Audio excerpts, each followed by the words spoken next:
এ ভাই আপনার কি হয়েছে? ভাই আমার ওঠেন।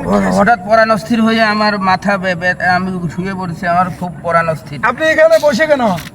আমি এখানে বসে আছি হ্যাঁ? যে ভাই আমি আইছি আবদুল্লাপুরের থেকে। হ্যাঁ। আসার পরে আমি যে আমার পকেট মারি টাকা পয়সা সব কিছু নিয়ে গেছে। হায় হায়। ভাই আমি খুব অসহায়, এখন সাভার যাব, আমার কোনো টাকা পয়সা নাই। আপনারা যদি কিছু সাহায্য করতেন তাহলে আমি সাভার। আপনি এখানে পড়ে গেছিলেন কেন? আপনার শরীর ক্লান্ত। শরীর গেতে পকেট মারি টাকা পয়সা আপনি নিয়ে কি সারাদিন কিছু খান নাই? না, কিছু খাইনি, শুধু পানি আপনি খাইছি। এখন সাভার গেলে, সাভারে কি আপনার আত্মীয় স্বজন আছে? আত্মীয় স্বজন ওখানে কোনো মতো থাকতাম, আমার গন্তব্য স্থানে।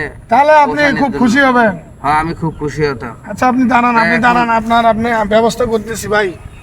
এখন আপনি এখন সাভার গেলে আপনার আত্মীয় স্বজনক পাবেন। আপনার নাম কি? আমার আমার নাম সোহেল। সোহেল। আর আপনার বাড়ি কোথায়?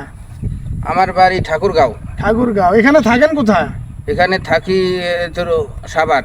সাভার। আচ্ছা ঠিক আছে, আপনাকে গাড়ি ভাড়া দিলে আপনি যাইতে পারবেন? জি, আমি যেতে পারবো। আচ্ছা আপনার সমস্যা নাই, আমি আছি।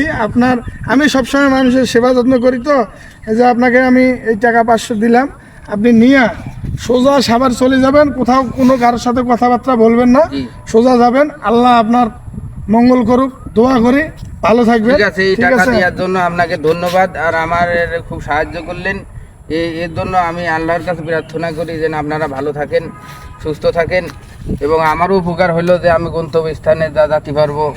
ঠিক আছে, আমার জন্য দোয়া করেন, আমি যাতে এইরকম করে মানুষের সেবা করতে পারি। ঠিক আছে, আপনার জন্য সেবা করতে পারবো এবং 10 জনের জন্য আমি দোয়া করতে পারবো যে আমার উপকার করছেন।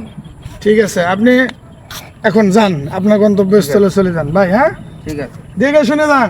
আচ্ছা ভাই, ঠিক আছে।